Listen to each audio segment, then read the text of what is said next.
बिस्मिल्लाहिर्रहमानिर्रहीम अस्सलाम वालेकुम। आज है जी हमारा लेक्चर नंबर 13। उम्मीद करती हूँ कि आप सब अपने घरों में खुश होंगे, आबाद होंगे। जी अल्लाह ताला आपको ऐसे खुश और आबाद रखे। और साथ ही साथ आप सबको मेरी तरफ से जश्न आज़ादी बहुत बहुत मुबारक हो। इस मुल्क की कदर कीजिए जी, जो हमें बहुत कुर्बानियों के बाद मिला है। हम शायद इसकी उतनी कदर नहीं करते जितनी हमें करनी चाहिए। अगर ये ना हो तो हम कहीं के ना रहें। So please take very good care of your country. अगर ये है तो आप हैं और आपकी सारी दुनिया में इज़्ज़त है। चलें जी, चलते हैं आज के टॉपिक की तरफ। आज हम पढ़ेंगे जी IAS और FRS। अब ये IAS या FRS क्या हैं? IAS stands for international accounting standards और FRS stands for financial reporting system. अब हमने अब तक जितनी अकाउंटिंग पढ़ी है हम उसमें गैप डिस्कस करते रहे जी, या बार बार एक वर्ड बोलते रहे हैं GAAP यानी गैप का। गैप क्या था जी? FRS क्या है? IAS क्या है? इसकी हिस्ट्री क्या है? And what's the difference between all of these आज हम ये पढ़ेंगे जी। एक छोटा सा टॉपिक था आपकी कोर्स आउटलाइन में जिसको कवर करना मुझे लगा कि जी इम्पॉर्टेंट है, इसीलिए उन्होंने आपके कोर्स कॉन्टेंट्स में इसको रखा है। सबसे पहले तो हम आते हैं जी हिस्ट्री क्या है इसकी। History of IAS and FRS यानी international accounting standard. International accounting standard एक कमेटी बनी थी जी, international accounting standards committee IASC, जिसने 1973 में ये स्टैंडर्ड्स बनाए थे। अब अकाउंटिंग स्टैंडर्ड्स क्यों बनाने पड़े थे जी? अब जब 1973 से पहले ज़ाहिर बात है बिज़नेस में या जो आपके अकाउंटिंग में मतलब तरक्की होनी शुरू हुई होगी, डेवलपमेंट्स होनी शुरू हुई होंगी, कोई नई चीज़ें मतलब आई होंगी, लोगों को पता चली होंगी। तो अब ज़रूरत थी जी कि कुछ ऐसे स्टैंडर्ड्स बनाए जाएँ जिन पे सारी दुनिया चले या कुछ कंट्रीज स्पेसिफिकली उनको फॉलो करें। तो 1973 में आपकी जो अकाउंटिंग स्टैंडर्ड्स थी, इंटरनेशनल अकाउंटिंग स्टैंडर्ड्स की कमेटी, उसने इन स्टैंडर्ड्स को फॉर्म किया और इनका पर्पस था जी ट्रांसपेरेंसी। ट्रांसपेरेंसी का मतलब होता है जी शफाफियत, यानी आप अपने जो आपका फुल डिस्क्लोजर जो आपका कॉन्सेप्ट है वो इसकी ही एक मिसाल है। फुल डिस्क्लोजर में हमने कहा था जी आपने अकाउंटेंट से कुछ भी नहीं छुपाना, आपको प्रॉफिट हो रहा है, लॉस हो रहा है, एक्सपेंस है, इनकम है, कुछ भी आपने नहीं छुपाना, आपने उसे सब कुछ बता देना है। दूसरा था जी ट्रस्ट इन फाइनेंशियल रिपोर्ट। जब ट्रांसपेरेंसी होगी और कुछ अकाउंटिंग स्टैंडर्ड्स होंगे और रूल्स एंड रेगुलेशंस होंगे तो उस पर ट्रस्ट करना भी मतलब आपको ज़्यादा ट्रस्ट हो जाएगा उन चीज़ों पे जो कि किसी स्टैंडर्ड के अकॉर्डिंगली बनी होंगी।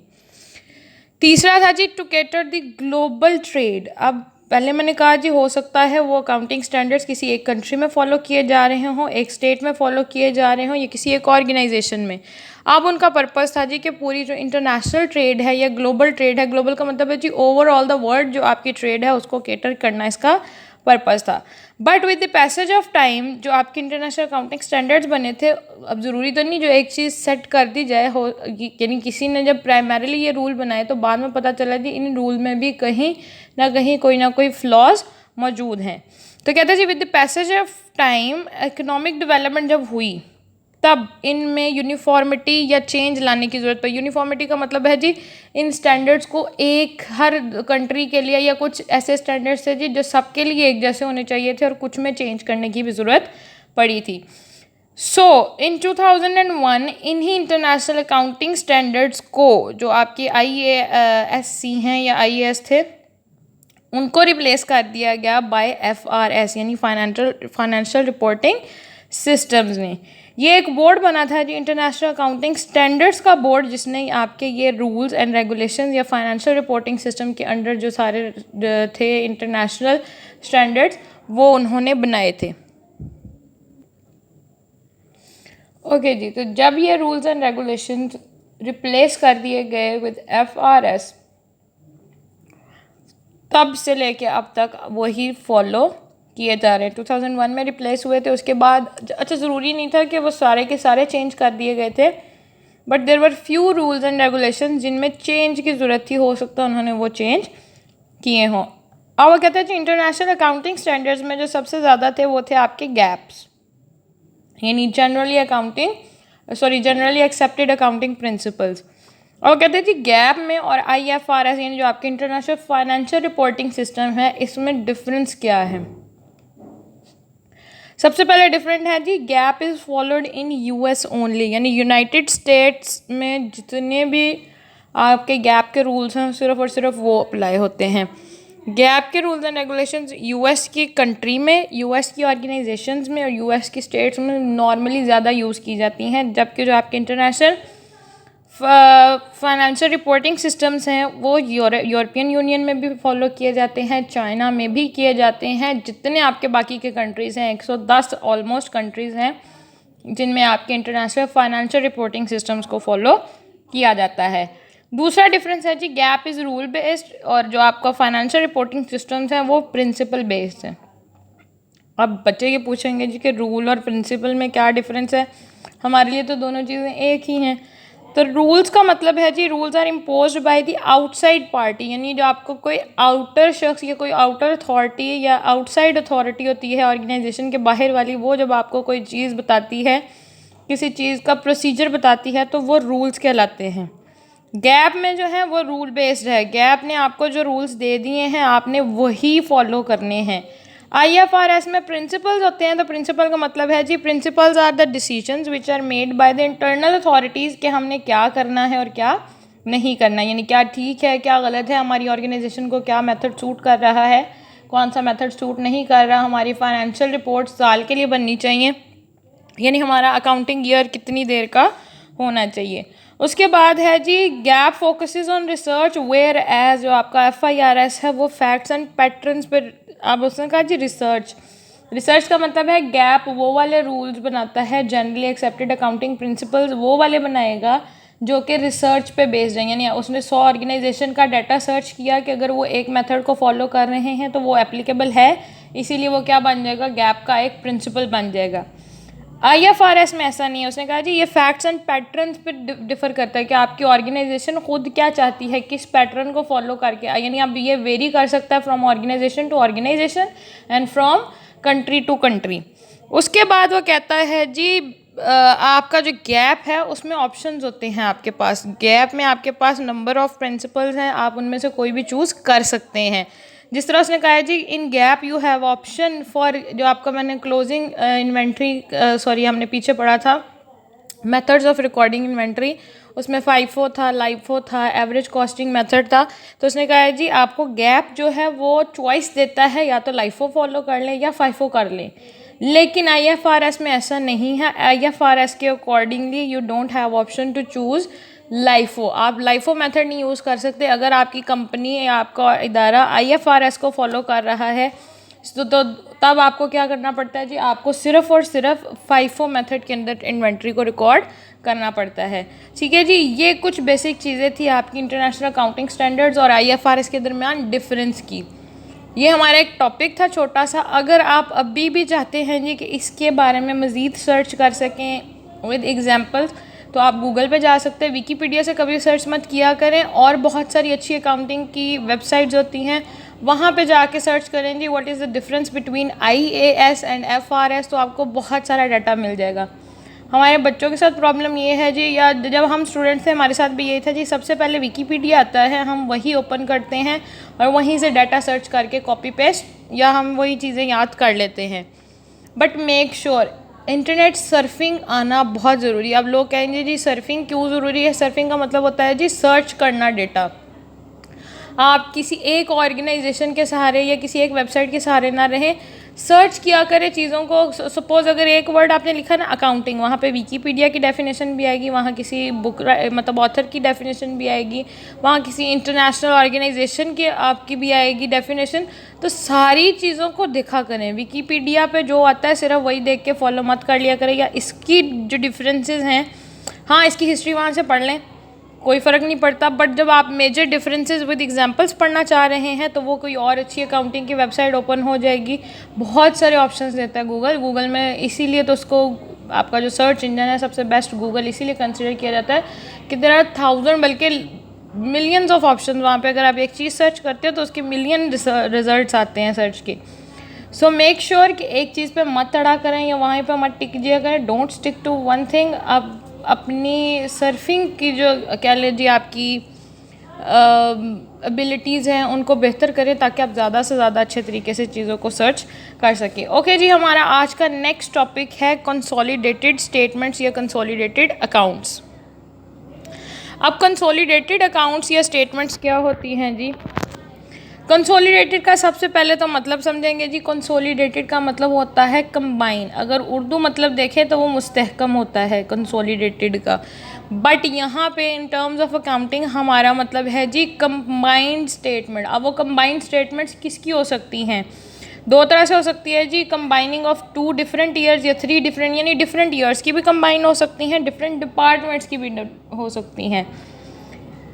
ठीक है जी। हमें कंसोलिडेटेड स्टेटमेंट्स क्यों पढ़नी पड़ रही हैं? जिसने कहा है समटाइम्स जब आप लोग फर्दर स्टडी में जाके या मतलब अगर इसी तरह नॉर्मल आपका चल रहा होता सेशन, तो आपको असाइनमेंट्स मिलती हैं जी कंसोलिडेटेड स्टेटमेंट्स का एनालिसिस करने की। अब वो एनालिसिस क्या होता है जी? एक ही बैलेंस शीट होती है, उसमें कॉलम्स 2 दिए जाते हैं, एक 2010 की है, एक 2011 का डाटा है, यानी आइटम्स वही होंगी, नंबर ऑफ ईयर्स चेंज हो सकते हैं आगे, या वैल्यूज़ चेंज हो सकती हैं, they can very from year two year. तो अब हमें इसलिए ये पढ़ना ज़रूरी है, ये आना ज़रूरी है, ताकि हम उन स्टेटमेंट्स को टैली कर सकें, स्टडी कर सकें और उनका डिफरेंस बता सकें जी कि ये कंसोलिडेटेड स्टेटमेंट्स में वो कहना क्या चाह रहे हैं। मैंने कहा जी 2 तरह की हो सकती हैं, या तो डिफरेंट नंबर ऑफ़ ईयर्स की कंबाइन हो सकती हैं स्टेटमेंट्स, या डिफरेंट डिपार्टमेंट्स की हो सकती हैं। जो डिफरेंट ईयर्स की होंगी they are use for analysis. जो हमने रेशोज़ पढ़ी थी वो डिफरेंट ईयर्स के एनालिसिस के तौर पे भी पढ़ी जा सकती है जी, कि पिछले साल हमारा रेट ऑफ इंटरेस्ट कितना था, ये रिटर्न ऑन इन्वेस्टमेंट कितना था, इस साल रिटर्न ऑन इन्वेस्टमेंट कितना है, पिछले साल हमारा स्टॉक टर्नओवर रेशो कितनी थी, इस साल हमारी स्टॉक टर्नओवर, यानी दोनों ईयर्स का कंपैरिजन करके आप अपनी फाइनेंशियल पोजीशंस को ज़्यादा बेटरली अंडरस्टैंड कर सकते हैं। दूसरा है जी डिपार्टमेंट। डिफरेंट डिपार्टमेंट्स की हो सकती हैं, तो उसमें आपके departmental accounts are study for the valuation purposes. अब वहाँ हमने कहा 2 डिफरेंट ईयर्स का एनालिसिस हो सकता है, यहाँ डिफरेंट डिपार्टमेंट्स का एनालिसिस हो सकता है कि डिपार्टमेंट ए कितनी अच्छी सेल्स कर रहा है, डिपार्टमेंट बी कितनी अच्छी सेल्स कर रहा है और डिपार्टमेंट सी कितनी सेल्स कर रहा है, यानी आप कंपेरिजन कर रहे होते हैं between different departments of single organisation. हमने पढ़ने हैं जी डिपार्टमेंटल अकाउंट्स। और अच्छा, कुछ बच्चे कहेंगे जी कि डिफरेंट ब्रांचेस भी तो होती हैं, तो उसका दूसरा मेन टॉपिक ये है जी कि ब्रांच अकाउंट और डिपार्टमेंटल, और नहीं मतलब उर्दू वाला और इंग्लिश वाला ऐड, और जहाँ भी आ जाए तो उसका मतलब होता है जी दे बोथ आर सेम। यहाँ वर्ड है ऐड, यानी इसका मतलब है डिपार्टमेंटल अकाउंट्स और ब्रांच अकाउंट सेम होते हैं। पहले मैं डिपार्टमेंट और ब्रांच में थोड़ा सा डिफरेंस समझाना चाहूँगी कि ये होते क्या है। हम लोग अक्सर शॉपिंग करने जाते हैं, वहाँ पे एक ही under one roof different departments होते हैं। ठीक है जी, एक आपका वेजिटेबल्स और फ्रूट का हो गया, फिर आपका क्रॉकरी का डिपार्टमेंट आ जाता है, फिर आपका बेवरेजेस का डिपार्टमेंट आ जाता है, फिर लेंटल्स यानी दालों का सेक्शन आ जाता है। वो डिफरेंट डिपार्टमेंट्स होते हैं। इसी तरह एक और एग्जांपल है जी डिपार्टमेंटल अकाउंट्स की या डिपार्टमेंट्स की जी, कि आप एक बड़ी सारी ऑर्गेनाइजेशन है, उसमें मार्केटिंग का डिपार्टमेंट अलग है, और उसके बाद उसमें प्रोडक्शन का डिपार्टमेंट अलग है, उसमें रिसर्च का डिपार्टमेंट अलग है, उसमें एडमिनिस्ट्रेशन का डिपार्टमेंट अलग है। यानी अंडर वन रूफ बहुत सारे लोग या बहुत सारे डिफरेंट डिपार्टमेंट्स काम कर रहे हैं। Branch is something else. एक ब्रांच का मतलब है जी उसकी एक शाख लाहौर में है, दूसरा उसका ऑफिस या कह लीजिए दूसरे उसकी बिल्डिंग या दूसरा काम का पोर्शन जो दूसरी ब्रांच है वो कराची में है, एक पेशावर में है, यानी अंडर डिफरेंट रूफ्स और अलग-अलग से कर रहे होते हैं। अब डिपार्टमेंट अकाउंट जो हैंडल कर रहा होगा या जो डिपार्टमेंटल अकाउंट्स होंगे वो क्या होंगे जी, वो एक ही हेड ऑफिस मेंटेन कर रहा होगा। समझ के, यानी अगर फ्रेशली है, मेट्रो है, उन सब का डिपार्टमेंट्स का हिसाब फ्रेशली वाले ही मेंटेन करेंगे। At the end of the day हो सकता है वो अपने इलेक्ट्रॉनिक्स डिपार्टमेंट का अलग सेल टर्नओवर देख ले, लेकिन वो सारे का सारा डाटा कौन मेंटेन कर रहा होगा, आपका एक ही हेड ऑफिस। ब्रांच अकाउंट में हेड ऑफिस में तो मेंटेन होंगे ही होंगे, बट सेपरेटली हर ब्रांच अपने रिकॉर्ड्स मेंटेन करेगी। यानी डिपार्टमेंटल अकाउंट्स में आपको कुछ चीज़ें आसानी देंगी, कुछ चीज़ें मुश्किल भी हो सकती हैं, यानी आपको at a same time 20 departments का हिसाब करना पड़े तो it will be something difficult. Branch account में ठीक है, वो ब्रांचेस हेड ऑफिस ब्रांचेस का हिसाब रखता है, लेकिन जब ब्रांच अलग-अलग से हिसाब रखेंगी तो वो at the end of the day उसको सॉर्ट आउट करना आसान हो जाएगा। ठीक है जी, अब हम डिफरेंस देख लेते हैं जी ब्रांच अकाउंट्स में और डिपार्टमेंटल अकाउंट्स में कि ये दोनों एक दूसरे से किस तरह डिफर करते हैं। मैंने कुछ तो आपको बता दिया जी कि डिपार्टमेंट एक ही छत के नीचे या एक ही ऑर्गेनाइजेशन में डिफरेंट डिपार्टमेंट्स होते हैं, लेकिन उन सब के अकाउंट्स एक ही ऑफिस मेंटेन करता है। ब्रांच अकाउंट्स को हेड तो कर लेते हैं, यानी आपका हेड ऑफिस आपसे किसी न किसी टाइम इंफॉर्मेशन मांग सकता है, लेकिन आपने खुद भी उन अकाउंट्स को मेंटेन करना होता है। यही बात उसने कही है जी, ऑल रिकॉर्ड्स ब्रांच अकाउंट में all records are kept with the head office, whereas branch maintains only cash and customers account, but branch independently prepares its trading and profit and loss account too. अगर branch चाहे तो वो अपना trading and profit and loss account भी बना लेती है। Departmental accounts में सिर्फ और सिर्फ आपका जो एक ही हेड ऑफिस है वही सारे रिकॉर्ड्स को मेंटेन करता है। Branches are geographically separate, so there is no problem in allocation of common expenses. अब कुछ एक्सपेंसेस कॉमन होते हैं, आपने एक डिपार्टमेंट को नहीं दिया, वो आपने पूरे ऑफिस के लिए खर्चा निकाला जी, इलेक्ट्रिसिटी का कह लें। अब वो सारे डिपार्टमेंट्स में डिवाइड करना बहुत मुश्किल काम होगा, लेकिन ब्रांच अकाउंट में वो कहता है जी ऐसा नहीं है, आप जियोग्राफिकली सेपरेट हैं तो आपके कॉमन एक्सपेंसेस नहीं होंगे, हर ब्रांच के अलग से एक्सपेंसेस रिकॉर्ड होंगे। डिपार्टमेंट्स में वो कहता है जी departments are not geographically separate, so there are issues in allocation of common expenses. जब हम इसके क्वेश्चन देखेंगे तो तब आपको पता चलेगा जी कॉमन एक्सपेंसेस कौन कौन से होते हैं। डेप्रिसिएशन ही चार्ज करनी पड़ गई है ना, तो एक डिपार्टमेंट को अलग चार्ज करनी पड़ेगी, दूसरे डिपार्टमेंट को अलग चार्ज करनी पड़ेगी, उसकी डिफरेंट रेशोज़ वो कहते हैं कि जी रेशोज़ से चार्ज करें। उसके बाद थर्ड है जी हेड एडजस्टमेंट अराइजेज। अब जब at the end of the day branch account head office ने मांग लिए हैं तो उसने कहा जी हेड एडजस्टमेंट, आपके हेड ऑफिस की भी कुछ एडजस्टमेंट्स आ जाएंगी, कुछ क्यूरीज होंगी जो आपने उधर एडजस्ट करनी होंगी। लेकिन वो कहता है जी यहाँ पे कोई एडजस्टमेंट्स का आपके पास कोई भी ऑप्शन कह लें जी प्रॉब्लम नहीं है आपके पास अराइज होती। लास्ट पे जी फॉरेन ब्रांचेज में क्रिएट इश्यूज़, लेकिन डिपार्टमेंटल स्टोर एक ही कंट्री में होगा स्पेसिफिकली, तो वहाँ पे ये प्रॉब्लम इशू या प्रॉब्लम्स अराइज नहीं होंगी। अब फॉरेन ब्रांच कैसे इशू क्रिएट कर सकती है जी, फॉर एग्जांपल हमारी एक ब्रांच पाकिस्तान में है, एक ब्रांच लाहौर में है, हमारे और उनके अकाउंटिंग स्टैंडर्ड्स में अगर 19-20 का भी फ़र्क होता है तो हमारी बुक्स ऑफ अकाउंट्स या हमारी जो स्टेटमेंट्स होंगी उनमें बहुत ज़्यादा डिफरेंस आ जाएगा, टैली करने में बहुत ज़्यादा प्रॉब्लम होगी। अगर आपने मतलब कहा है जी हमारे सेमी एनुअली बनेंगी, दूसरी ब्रांच कह रही है जी एनुअल बेसिस पे बनेंगी, तो उस चीज़ में भी आपको प्रॉब्लम फेस करनी पड़ सकती है। ठीक है जी, हम चलते हैं अब कंसोलिडेटेड स्टेटमेंट्स के डिपार्टमेंट्स क्या होते हैं वो मैं बुक से पढ़ाऊँगी, क्योंकि वो आप बहुत अच्छे से तो खैर यहाँ भी लिख सकते थे, लेकिन वो बहुत लेंथी काम हो जाना था। ठीक है जी, अब हम इसको ज़रा बुक से देखते हैं कि बुक में ये क्या लिखा हुआ है, किस तरह से उन्होंने ये प्रॉब्लम सॉल्व की हुई है। ओके जी, मैंने ऑलरेडी हाईलाइट किया हुआ है चीज़ों को कि ये किस तरह से होंगी और क्या क्या इसमें हमने पढ़ना है। सबसे पहले तो जी है डिपार्टमेंट की डेफिनेशन, या डिपार्टमेंट को उन्होंने एलैबोरेट किया। उसने कहा जी department is usually a unit of the rest of business and functions as a physical part of it. यानी फिजिकली उसका पोर्शन होता है, उससे अलहदा नहीं होगा, यानी एक ही जगह पे वो एग्जिस्ट करते हैं। Each department is considered a separate profit center through geography, though geographically each department is an integral part of the rest of department। उसने कहा जी प्रॉफिट के लिए वो सेपरेट प्रॉफिट मेकिंग सेंटर समझा जाता है, हालांकि जियोग्राफिकली चाहे वो एक ही जगह पे हों। मैंने एग्जांपल दीजिए कि एक इलेक्ट्रॉनिक्स का डिपार्टमेंट है, एक आपका लेंटर्स का है, एक आपका ग्रॉसरीज़ का है, ग्रॉसरीज़ में सारा कुछ आ जाता है, लेकिन वैसे कह रही हूँ चले एक आपका गारमेंट्स का सेक्शन है या डिपार्टमेंट है। तो उसने कहा है जी जब आप ओवरऑल उसको स्टडी करते हैं तो प्रॉफिट मेकिंग के हिसाब से हर डिपार्टमेंट को सेपरेटली लिया जाता है, लेकिन जियोग्राफिकली वो सारे एक ही जगह पे मौजूद होते हैं। तो उसके बाद वो कहता है जी कि इसको स्टडी क्यों किया जाता है, या ऑर्गेनाइजेशन जो हैं वो डिटर्मिन क्यों करती हैं इंटरनल इंफॉर्मेशन को regarding the operating results of each and every department, यानी क्यों हर डिपार्टमेंट के वो रिजल्ट्स को इंफॉर्मेशंस को वो यूज़ करती है। तो उसने कहा है जी these types of information definitely helps to take necessary steps regarding. अब अगर एक डिपार्टमेंट अच्छा प्रॉफिट अर्न कर रहा है, दूसरा अच्छा प्रॉफिट अर्न नहीं, यानी प्रॉफिटेबिलिटी के हिसाब से, तो ज़रूरत पड़ती है जी कि हम किसको ग्रो करें, किसको बंद कर दें।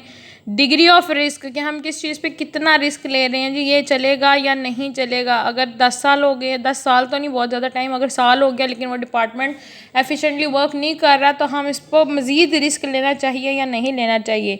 मैनेजेरियल डिसीजंस, यानी आपने कौन कौन से मैनेजमेंट के डिसीजंस लेने हैं जी, यहाँ हायरिंग और करनी चाहिए, यानी आप ओवर स्टाफ तो नहीं है, या आपकी सैलरीज तो बहुत ज़्यादा नहीं है, इसकी प्रॉफिटेबिलिटी कम है, तो क्यों है उसके रिगार्डिंग जो डिसीजन लेने हैं। प्राइसिंग, आपका ये डिपार्टमेंट अच्छा वर्क नहीं कर रहा तो इसमें कोई प्राइसिंग का इशू तो नहीं है, चीज़ें बहुत ज़्यादा ओवर प्राइस या लोअर प्राइस्ड तो नहीं है। ये सारे वो डिसीजन हैं जिनको कवर करने के लिए आपके ये इनको स्टडी किया जाता है डिपार्टमेंटल अकाउंट्स को। अब वो कहता है जी एडवांटेजेस ऑफ डिपार्टमेंटल अकाउंटिंग के, उसके क्या क्या फ़ायदे हैं। सबसे पहला फ़ायदा तो ये है जी, the performance of each department can be evaluated separately on the basis of trading result. Trading result का मतलब है जी कि उसकी सेल परचेज को देख के उनको सेपरेटली इवैल्यूएट किया जा सकता है। और अगर कोई डिपार्टमेंट अच्छा वर्क नहीं कर रहा तो उसको कोशिश करनी पड़ती है या जी देखना पड़ता है कि इसको किस तरह से मैक्सिमम प्रॉफिट अर्निंग यूनिट या डिपार्टमेंट बनाया जाए।